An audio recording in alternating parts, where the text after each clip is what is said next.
নমস্কার ও আদাব। Hello dear student, কেমন আছো তোমরা? সকলেই নিশ্চয়ই ভালো আছো। আজকে দেখো তোমাদের সামনে আমি সপ্তম শ্রেণীর একটা গণিত সমস্যার সমাধান নিয়ে এসেছি। অর্থাৎ সপ্তম শ্রেণীর তোমাদের বইয়ের 240 পৃষ্ঠার 4 নম্বর একটা প্রশ্ন রয়েছে। সেই প্রশ্নটা আমি তোমাদের সামনে এখন সমাধান করে দেখাবো। দেখো, আমি নিচে তোমাদের প্রশ্নটা দিয়ে দিব, তোমরা এটা দেখে নিবে। দেখো প্রশ্নটাতে কি রয়েছে। প্রশ্নটাতে রয়েছে একটি সমকোণী ত্রিভুজের অতিভুজের দৈর্ঘ্য 13 মিটার ও অপর বাহুদ্বয়ের দৈর্ঘ্যের অন্তর 7 মিটার। ওই সমকোণী ত্রিভুজের ক্ষেত্রফল ও পরিসীমা কত? প্রশ্নটা একটু ভালো করে দেখবে। এটা একটা ত্রিভুজের অঙ্ক এবং এটা কোন কোণী ত্রিভুজ? সমকোণী ত্রিভুজ।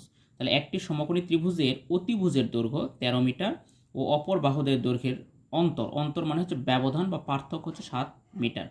এই সমকোণী ত্রিভুজের ক্ষেত্রফল আর পরিসীমাকে বের করতে হবে। তাহলে দেখো 4 নং প্রশ্নের সমাধান করার আগে আমাকে সর্বপ্রথম আমি একটা সমকোণী ত্রিভুজ অঙ্কন করি। আমরা সমকোণী বলতে আমরা কি বুঝি? যে কোণের পরিমাণ 90 ডিগ্রি তাকে সমকোণী ত্রিভুজ বলে। অর্থাৎ এই কোণটা দেখো 90 ডিগ্রি, আমি হাত দিয়ে অঙ্কন করছি। এখানে দেখো আমি একটা ত্রিভুজ অঙ্কন করলাম, সমকোণী ত্রিভুজ। এখন এটা যদি এ হয়, এটা বি হয়, এটা সি হয়, তাহলে দেখো এ বি সি একটা সমকোণী ত্রিভুজ। এখন এই ত্রিভুজের আমাকে প্রথমে বলছে অতিভুজের দৈর্ঘ্য 13 মিটার। এখন অতিভুজ এখানে কোনটা? অতিভুজ হচ্ছে এখানে দেখো, এটাকে আমরা বলে থাকি এ থেকে বি, অর্থাৎ এ বিটা হচ্ছে এখানে উচ্চতা বা লম্ব। এটাকে আমরা বলে থাকি উচ্চতা অথবা লম্ব বলে থাকি, ঠিক আছে? এটাকে লম্ব বলি। আর এটাকে আমরা বলি হচ্ছে ভূমি। নিচের অংশটাকে বলি ভূমি, অর্থাৎ বি আর সিটা হচ্ছে ভূমি। এখন এ আর সি এটা তাহলে কি? এটাই হচ্ছে সেই অতিভুজ, এটাই হচ্ছে অতিভুজ, মনে রাখবে। এখন এই অতিভুজের দৈর্ঘ্যটা দেওয়া আছে দেখো 13 মিটার। কত মিটার? 13 মিটার দেওয়া আছে, ভালো করে লক্ষ্য করবে। এ সি এটার দৈর্ঘ্যটা দেওয়া আছে 13 মিটার। এখন এ বি আর বি সির পরের লাইনে বলে দিয়ে রাখছে অপর বাহুদ্বয়ের দৈর্ঘ্যের অন্তর 7 মিটার। অপর বাহুদ্বয়ের দৈর্ঘ্যের অন্তর 7 মিটার। এখন আমি যদি উচ্চতাকে যদি আমি এক্স মিটার ধরি, তাহলে অপর যে আরেকটা বাহু আছে বিসি, এই বাহুটা হবে হচ্ছে, যেহেতু অন্তর 7 মিটার, তাহলে এক্স মাইনাস 7 মিটার। খেয়াল করবে, এক্স মাইনাস 7 মিটার। তাহলে আমরা উচ্চতা পাইলাম, উচ্চতা মনে মনে ধরে নিলাম। এরপর আমরা ভূমি ধরলাম, আর অতিভুজ আমার প্রশ্নে দেওয়া আছে। এখন এখান থেকে আমি কি করব? সমকোণী ত্রিভুজের ক্ষেত্রফল আর পরিসীমা নির্ণয় করব। তাহলে সর্বপ্রথম আমি ধরে নিলাম, যেটা তোমাদের চিত্রটা অঙ্কন করতে হবে না, আমি চিত্রটা শুধু দেখিয়ে দিয়েছি কিভাবে তোমরা করবে এটা। এখন দেখো, প্রথমে আমরা লিখব মনে করি ত্রিভুজের উচ্চতা বা লম্ব। উচ্চতার আরেক নাম আমরা লম্ব বলতে পারি, অর্থাৎ লম্বটাই হচ্ছে উচ্চতা। এখানে আমরা এক্স মিটার ধরে নিলাম, এক্স মিটার। এখন এই ত্রিভুজের ভূমি, যেহেতু ভূমিটা বলছে এখানে যে বাহুদের দৈর্ঘ্যের অন্তর 7 মিটার, অর্থাৎ এই যে বাহুটা আছে, দুটা বাহু, এই দুটা বাহুর দৈর্ঘ্যের অন্তর হচ্ছে এক্স মাইনাস 7, অর্থাৎ 7 মিটার অন্তর মানে ব্যবধান। তাহলে এখানে ভূমিটা হবে এক্স মাইনাস 7 মিটার। এখন আমার প্রশ্নে দেওয়া আছে সমকোণী ত্রিভুজের অতিভুজের দৈর্ঘ্য 13 মিটার। তাহলে দেওয়া আছে এখন দেওয়া আছে ত্রিভুজের অতিভুজের দৈর্ঘ্য। তাহলে ত্রিভুজের অতিভুজের দৈর্ঘ্য, অতিভুজের দৈর্ঘ্য দেওয়া আছে আমার হচ্ছে 13 মিটার। মনে রাখবে এখানে 13 মিটার দেওয়া আছে। এখন দেখো এখান থেকে আমি কি বের করব? এখন আমরা জানি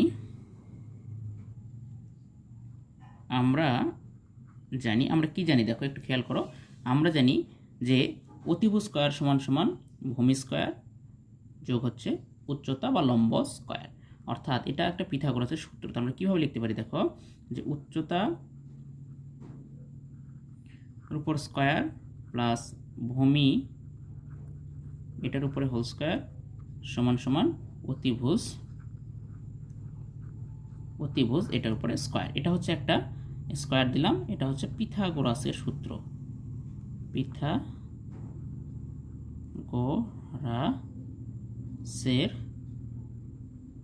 সূত্র অনুসারে। অর্থাৎ পিথাগোরাসের সূত্র অনুযায়ী আমরা জানি উচ্চতা স্কয়ার প্লাস ভূমি স্কয়ার সমান সমান অতিভুজ স্কোয়ার। এখন আমরা মান বসাবো। তোমরা একটু লক্ষ্য করো, এখানে উচ্চতা আমি ধরছি, দেখো প্রশ্নে উচ্চতা ধরছি হচ্ছে এক্স মিটার। এখানে উচ্চতা আছে, ত্রিভুজের উচ্চতা হচ্ছে এক্স মিটার, তাহলে আমি এখানে এক্স লিখব, এর উপরে আমি স্কোয়ার দিলাম, প্লাস ভূমি কত, ভূমি আছে এক্স মাইনাস সেভেন, তাহলে এক্স মাইনাস সেভেন এটার উপরে স্কোয়ার দিলাম, সমান সমান। এখন অতিভুজ কত, অতিভুজ এখানে দেওয়া আছে 13 মিটার, তাহলে আমরা এখানে 13 উপর স্কোয়ার দিলাম। এখন এখানে আমরা সমাধান বের করব, বা তোমরা লক্ষ্য করো এক্সের উপর স্কোয়ার মানে এক্স স্কোয়ার, প্লাস এখানে দেখো এক্স মাইনাস সেভেনের উপর হোল স্কোয়ার, তাহলে এখানে সূত্র হচ্ছে কি, একটা সূত্র তৈরি হচ্ছে a minus b whole square. তাহলে a minus b whole square একটা সূত্র রয়েছে, তোমরা জানো। তাহলে x a minus b whole square সূত্র হচ্ছে a square minus 2ab plus b square. আমি সেভাবে লিখব a square minus 2ab plus b square. এরপরে সমান সমান হচ্ছে সমান, 13-এর উপরে স্কোয়ার করলে হয় 169, অর্থাৎ 13কে 13 দ্বারা গুণ করতে হয়, তাহলে 13-এর উপরে স্কোয়ার হয় 169। তাহলে বন্ধুরা তোমরা একটু ভালো করে দেখো, এখানে একটা সূত্র তৈরি হচ্ছে a minus b whole square. তাহলে a minus b whole square সূত্র হচ্ছে এ স্কোয়ার মাইনাস 2, সূত্রে এটা 2 A B plus b square, তাহলে বি এখানে 7, 7-এর উপরে স্কোয়ার। এখন আমি এটা ক্যালকুলেশন করি, তাহলে প্রথমে এক্স স্কোয়ার প্লাস পরে একটা এক্স স্কোয়ার আছে দিলাম, এরপরে মাইনাস এখানে দেখো 2 আর 7 গুণ হয়ে আছে, তাহলে 2 আর 7 গুণ করলে হয় 14 বা 14 এক্স। এরপরে দেখো 7-এর উপর স্কোয়ার, 7-এর উপর স্কোয়ার মানে 7 2বার গুণ হয়ে আছে, 7 আছে 2বার, তাহলে 7কে 7 দ্বারা গুণ করলে হয় 49 বা 49 সমান সমান 169। পরের লাইনটা দেখো আমরা করি, এক্স স্কোয়ার দেখো পরপর তারা গুণ যোগ হয়ে আছে, তাহলে এক্স স্কোয়ার কয়টা এক্স হয়, 2x স্কোয়ার। এরপরে মাইনাস 14 এক্স প্লাস 49 সমান সমান 169। এখন দেখো একটু খেয়াল করো, তোমরা খেয়াল করে লক্ষ্য করলে পারবে যে এখানে দেখো 169টা এই পাশে আসছে, এটাকে বামে নিয়ে আসবো, নিয়ে আসলে কি হবে দেখো, বা 2x square minus 14x plus 49 minus 169 সমান সমান 0। এখন এখানে দেখো দুটো ধ্রুবক সংখ্যা, তো 49 মাইনাস 169 এটা বিয়োগ করা যাবে, তাহলে বিয়োগ করে দিই পরের লাইনে, তাহলে 2x স্কোয়ার মাইনাস 14x, এখানে থাকবে হচ্ছে মাইনাস, এটা যদি আমি বিয়োগ করি 0 2 1, অর্থাৎ 120 থাকবে বিয়োগ করলে। এখন এখানে আমি একটা উৎপাদকে বিশ্লেষণ করবো। এখন উৎপাদকে বিশ্লেষণ তোমরা আগেও জানো যে উৎপাদকে বিশ্লেষণ করতে গেলে কি করতে হয়, যে এই যে শুরুতে যে এখানে আছে চলকটা, এর সাথে পাশে কত রয়েছে 2, সহগ হিসেবে 2 রয়েছে, এই 2 এর সাথে 120টা গুণ করতে হয়। এটা করলেও হবে। আরেকটা নিয়ম আছে যে আমরা 2টাকে কমন নিতে পারি, আমি 2টা কমন নিয়ে তোমাদের শেখাই, তাহলে তোমাদের সহজ হবে। তাহলে এখন দেখো, হ্যাঁ 2টা কমন নিলাম, তো 2টা কমন নিলে কি থাকে, এখানে থাকে এক্স স্কোয়ার থাকে, এখানে 14xকে যদি আমি 2 দ্বারা ভাগ করি তাহলে 7x থাকে, সরি এখানে মাইনাস হবে 7x মাইনাস 120কে 2 দ্বারা ভাগ করলে হয় 60 সমান সমান 0। এই পাশে যেহেতু 2টা গুণ হয়ে আছে, ওই পাশে গেলে সেটা ভাগ হয়, তাহলে কীরকম হবে, x square minus 7x minus 16 সমান সমান 0/2। পরের লাইনে দেখো, বা x square minus 7x minus 60 সমান সমান 0কে 2 দ্বারা ভাগ করলে হয় 0। এখন এখানে কত বের হলো 60, তাহলে 60কে আমরা লসাগু করি, দেখো 60, তাহলে 60কে লসাগু করলাম, 2 দিয়ে করলে হয় 30, আবার 2 দিয়ে করলে হয় 15, এবার 3 দিয়ে করলে হয় 3 5 15। তাহলে দেখো এখানে আমাকে এমনভাবে মান নিতে হবে যেন গুণ করলে 60 হয় দুটো মান, এবং যোগ বিয়োগ করলে মাইনাস 7x হয়। তাহলে দেখো আমরা কীভাবে করতে পারি, যে এখানে যদি আমি করি 3 দুগুণ 6, 6 দুগুণ 12, এখন একটা যদি আমি এই 3 দুগুণ 6, 6 দুগুণ 12, একটা 12 নেই, আর একটা কত থাকলো 5 নেই, এখানে যদি যোগ বিয়োগ করি তাহলে খেয়াল করে দেখো আমার থাকবে কত, থাকবে হচ্ছে 7, অর্থাৎ 12 থেকে 5 বাদ দিলে থাকবে 7। আবার 12কে 5 দ্বারা গুণ করলে হবে, অর্থাৎ 12কে 5 দ্বারা গুণ করলে হবে 60, আবার যোগ বিয়োগ করলে হবে 7। কথা বুঝতে পারছো? তাহলে এখন খেয়াল করে দেখো, এখন আমরা এটা ক্যালকুলেশন করব। তাহলে শিক্ষার্থী বন্ধুরা তোমরা একটু দেখো, এখানে আছে এক্স স্কোয়ার লিখলাম, এরপরে দেখো আমরা কি লিখছিলাম, 12x, 12 আর হচ্ছে 5 মানে 5 পাইছিলাম। এখন দেখো যেহেতু এখানে -7 আছে, তাহলে প্রথমে আমাকে মাইনাস দিতে হবে 12, তাহলে 12x প্লাস 5x, অর্থাৎ 12x থেকে 5টা x যদি বাদ দিই তাহলে আমার ফলাফল থাকবে -7x। এখন পরে কত আছে -16 আছে, 16 লিখে দাও সমান সমান 0। এখন এই দুটার মাঝে কমন যায়, খেয়াল করো এক্স, এই দুটার মাঝে চিন্তা করো, এই দুটার মাঝে এক্স যদি আমি কমন নেই তাহলে এক্স থাকবে -12 থাকবে। এরপর প্লাস এই দুটার মাঝে কমন যায় 5, 5 যদি কমন যায় তাহলে এক্স মাইনাস এই 5 দ্বারা 60কে ভাগ করো তাহলে বের হবে 12 সমান সমান 0। এগুলো সাইটের অংশ, এগুলো তোমরা সাইটের আপ করে রাখবে। বা এখন খেয়াল করো এই যে বাদ দিয়ে আমি করলাম অঙ্কটা, এখন কি হবে দেখো এক্স -12 তোমরা এগুলো জানো, এরপরে হচ্ছে এক্স প্লাস 5, এটা তোমরা বোঝো। অর্থাৎ এই দুটোর মধ্যে থেকে একটা এবং বাকি যে কমন নিয়েছিলাম এক্স প্লাস প্লাস 5 নিয়ে নিলাম, ঠিক আছে বন্ধুরা।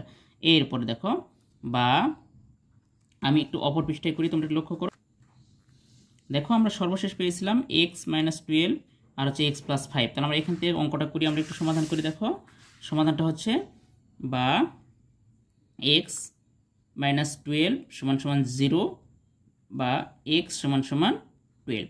আবার অথবা আরেকটা কি আছে দেখো এখানে, অথবা আছে এক্স প্লাস 5 সমান সমান 0 বা এক্স সমান সমান, এই পাশে +5 আছে, এই পাশে গেলে -5। তাহলে এটা হচ্ছে গ্রহণযোগ্য নয়। কেন? এটা -5 এসেছে। তাহলে এক্স এর মান পাইলাম আমি এখানে 12। আমরা এখন এই এক্স এর মানগুলো ত্রিভুজের উচ্চতা এবং ভূমিতে ব্যবহার করব, করে উচ্চতা এবং ভূমি বের করে নিব। তাহলে কত আছে দেখো এখানে, অতএব ত্রিভুজের উচ্চতা সমান সমান, আগে আমরা যখন ধরে নিয়েছিলাম প্রথমে যে ত্রিভুজের উচ্চতা বা লম্ব সমান সমান এক্স মিটার, তাহলে এখানে এক্স সমান মান পাইছি আমরা 12, তাহলে এখানে উচ্চতা হচ্ছে হলো 12 মিটার। এরপরে আমাদের ত্রিভুজের ভূমি বের করতে হবে। তাহলে ত্রিভুজের ভূমি আমরা আগে ধরে নিয়েছিলাম, তোমরা একটু লক্ষ্য করবে অঙ্কের শুরুতে আমরা ধরে নিয়েছিলাম যে এক্স -7 মিটার। তাহলে এক্স এর যদি এখানে মান বসিয়ে দিই তাহলে আমরা পরবর্তীতে ভূমির মানটা পেয়ে যাব। তাহলে আমরা ভূমির মানটা কত দেখো এখানে, ভূমির মানটা হবে 12 - 7 ব্র্যাকেটে মিটার সমান সমান এখানে হচ্ছে 5 মিটার। তাহলে আমরা ত্রিভুজের উচ্চতা পাইলাম, ভূমি পাইলাম। এখন এখান থেকে আমার প্রশ্নেও চাইছিল যে ত্রিভুজের ক্ষেত্রফল নির্ণয় করো, আবার পরিসীমা নির্ণয় করো। তাহলে আমরা সমকোণী ত্রিভুজের ক্ষেত্রফল নির্ণয়ের একটা সূত্র জানি, সেই সূত্রটা আমরা লিখব। তাহলে আমরা জানি ত্রিভুজের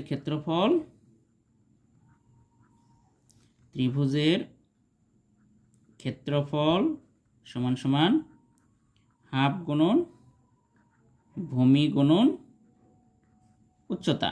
এখন হাফ ইন্টু ভূমি গুণন ইন্টু উচ্চতা। এখন এখানে আমি ভূমি আর উচ্চতার মানটা বসিয়ে দেব। তাহলে 1/2 গুণ ভূমির মান কত পাইছি, ভূমির মান পাইছি 5 বসালাম, উচ্চতার মান কত পাইছি দেখো 12, এই 12 বসালাম।